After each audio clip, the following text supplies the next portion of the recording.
It's time for the 420 Radio News, covering the latest headlines in consumer cannabis, medical marijuana, and industrial hemp.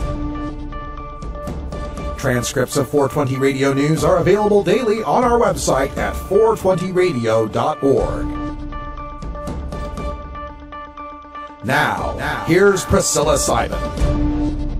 Hey folks, it's your 420 Radio News for Wednesday, July 16th, 2014. So the U.S. House of Representatives voted 236 to 186 today to approve Treasury Department guidelines to allow banks to do business with legal marijuana businesses. Woo woo!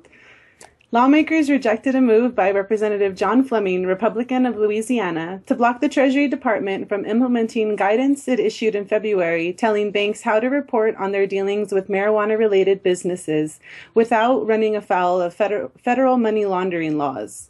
Quote, they are operating just in cash, which creates its own potential for crime, robbery, assault, and battery, end quote, said Representative Earl Perlmutter, Democrat of Colorado, whose state has legalized recreational pot use. Quote, you cannot track the money, there is skimming and tax evasion, so the guidance by the Justice Department and the guidance by the Treasury Department is to bring this all into the open, end quote. The vote is largely symbolic since Treasury already had gone ahead with the guidance, but it demonstrates a loosening of anti-marijuana sentiment on Capitol Hill. A coalition of 46, mostly GOP moderates and libertarian-tilting Republicans joined with all but 7 Democrats to beat back Fleming's attempts to block Treasury guidance. Well, this may merely be symbolic, but it's one hell of a symbol. Let me tell you, the U.S. House saying that, yeah, marijuana money, it ought to be deposited into bank accounts. They ought to be able to get loans. They ought to be able to have credit. You know, they ought to be able to work like any other business. And I've said for a long time, man, that Republicans are going to latch onto this issue. And so far, it's just kind of that edge, you know, those libertarians and the moderates. And, you know, it's nice to see your representative, Earl Perlmutter, making these points, Priscilla. Yeah, I agree. And really, you know, everything is a legit business, so we need to just operate like legit businesses. Yeah, and so we got 46 Republicans who joined all the Democrats but 7.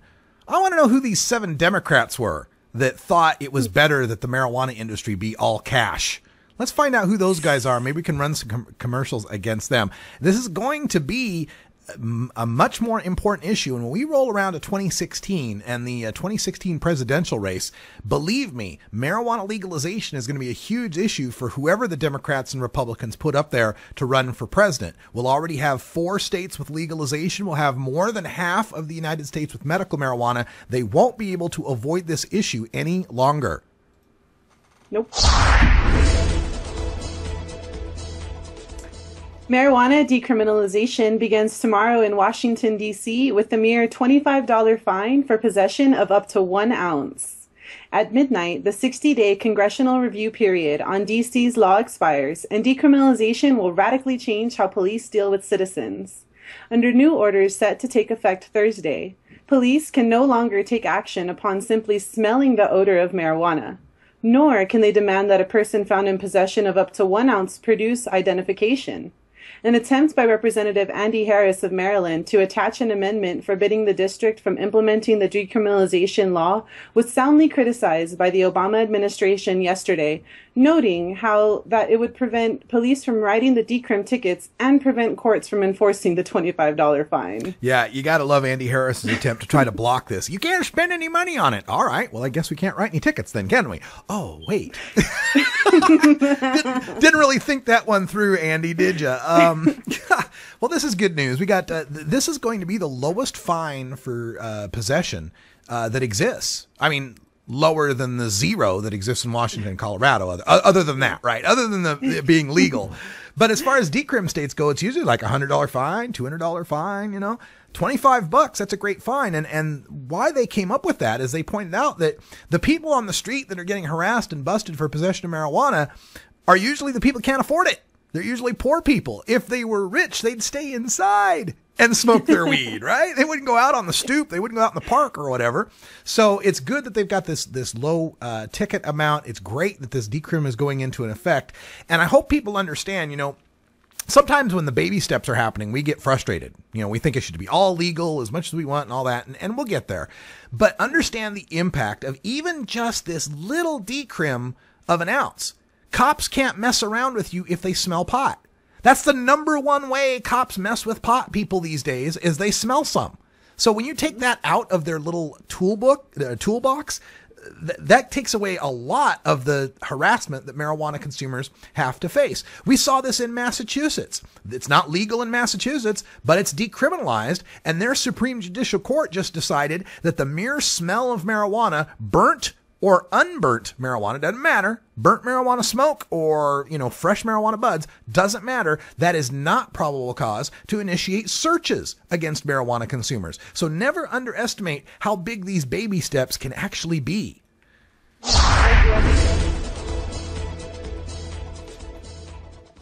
Author and blogger Andrew Sullivan will give the keynote address at an international marijuana conference in Portland this fall. The International Cannabis Business Conference will be held September 13th and 14th at the Oregon Convention Center. Sullivan, who wrote Here Comes the Groom, a conservative case for gay marriage, and Virtually Normal, an argument about homosexuality, has written about legalizing marijuana. 4 years ago, he published The Cannabis Closet, First-Hand Accounts of the Marijuana Mainstream, a collection of testimonials from his readers. Quote, his brand of conservatism has led him to become one of the most articulate advocates for ending cannabis prohibition today, end quote. Organizers Anthony Johnson and Alex Rogers said in an email announcing Sullivan's appearance. The conference, which costs $499 to attend, is expected to draw marijuana industry representatives from the West Coast, according to Rogers. Yeah, this is going to be a great conference, and I'll be a part of this. I'm actually appearing on a panel to discuss marijuana legalization that's happening in Washington, Colorado, California, and Oregon. So both me and the California guy, we're just kind of predicting what's going on and what people are doing as far as trying to pass legalization. But there are so many good folks that are going to be at this conference, including Andrew Sullivan, who I'm really looking forward to meeting. In my blogging history, prior to me being a marijuana blogger and activist, I was a gay rights blogger and activist. Now, I'm straight, but hey, I still believe in equal rights for all people, right? So, I wrote for a gay and lesbian blog for like 3-4 years. I was actually credentialed at the 2008 Democratic Convention there in Denver as an LGBT blogger. So I've followed Andrew Sullivan, for a long time. And despite him being a conservative and me being kind of liberal, we get along on a lot of points. Also there will be Ed Rosenthal, the guru of ganja. He legendary for all his grow books and all his grow techniques. He'll be talking.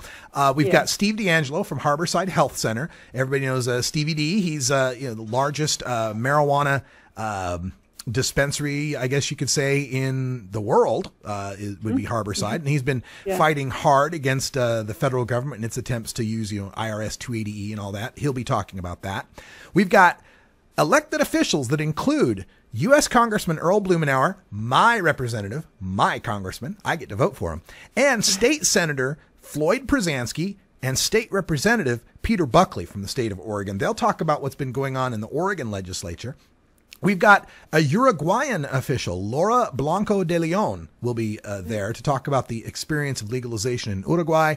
And Doug Fine, the best-selling author of Too High to Fail and Hempbound, he will be there. So it's going to be an amazing conference, and we will be covering it on 420 Radio. We hope you're able to tune in for some of that.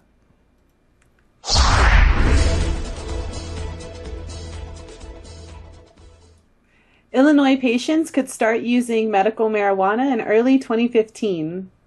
On Tuesday, lawmakers who make up the obscure but powerful Joint Committee on Administrative Rules are meeting in Chicago to discuss the rules that would implement the Illinois medical cannabis pilot program. If the committee has no objections, the rules can officially be put to use in the process to begin registering the patients. The process to begin registering patients, dispensers, and growers can begin. Oh, sorry. I'm so important right now. I'm getting a call. Holy cow. Well, wow. This happens to the best of us. I totally understand. But this. All right, let me finish. Sorry. Okay. Patients who are approved by the state are expected to be able to start using medical marijuana early next year, said Bob Morgan, the state's medical marijuana program coordinator and a lawyer for the Illinois Department of Public Health. People with debilitating medical conditions seeking to use medical marijuana will be able to apply for a registry identification card beginning in September, Morgan said, though the application process will be staggered. Patients with last names starting A through L will start applying in September, while those with names beginning M through Z must wait until November. Now, this is the part that I've got a big problem with. What are these people, medical marijuana patients or college freshmen? Doesn't it sound like enrollment in college, right? A through L, go over there, M through Z. Look, if people are sick, we shouldn't be discriminating against them based on what their surname might have to be, right? Yeah, I mean, first come, first serve. I Yeah, mean, we're not trying to hand out lockers, too. Exactly, right? Imagine you're a guy who's got cancer and 2 months to live, but you're named McDonald. Sorry, you don't get your medical cannabis. That's just insane. It makes no sense whatsoever, and it's really sad that it's come to that. Yeah. All right, I've got another story here that I was able to pick up off the lines before we went to post today, so it wasn't included for your script, unfortunately. But I did get this story that's coming off of 538.com, and this is the website where they do a lot of data crunching on politics. And I thought this was interesting to our audience, so I wanted to bring it up. The writer points out that the demand for marijuana, he's trying to estimate what is American demand for marijuana. People that use less than once per month would make up 6.5 million users that he wants to call occasional users. That there'd be people that use 1 to 20 times a month. Those would be 4.5 million regular users. And then people that use 20 times a month or more, those would be your 7.1 million heavy users of cannabis. And then using this, he tries to do some calculations to find out how many marijuana transactions and how much marijuana would be consumed in America. He says about 4.5 million people buy weed once a month, 7.1 million people buy weed twice a month. This comes out to 18.7 million professional marijuana transactions per month in the United States. Let's guess that a full-time pot dealer works every day, 8 hours a day, and can make one transaction per hour. Right. The dealer who deals with you within the hour. But anyway, that comes out to about 240 sales per month per pot dealer. There's a lot of liability for error in this estimate. The pace seems a bit speedy for a pot dealer. And it also assumes pot dealers don't run out of marijuana, but we're in the right order of magnitude with a couple hundred drug sales per month. He says with 18.7 million marijuana transactions per month and 240 transactions per dealer, Division says we'd need 77,917 pot dealers to satisfy demand.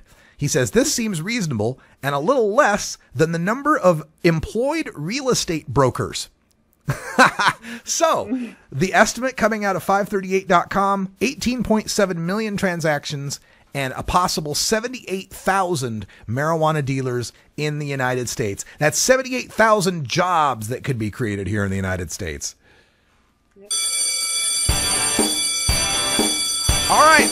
The bell means it's 20 after, and that means it's 4:20 in the Mountain Time Zone. Time for Priscilla to get engaged with a special safety meeting, as is required of all our union employees. Thanks, Priscilla, for the news. We'll talk to you Friday. We've got the day off tomorrow. Peace out. When we come back, we go behind the headlines in SEC college football. They seem to like their weed. Stick around. 420 Radio, your ticket to the Boston Freedom Rally. Join us for the International Cannabis Business Conference September 13th and 14th in the Portland Ballroom at the Oregon Convention Center. The International Cannabis Business Conference will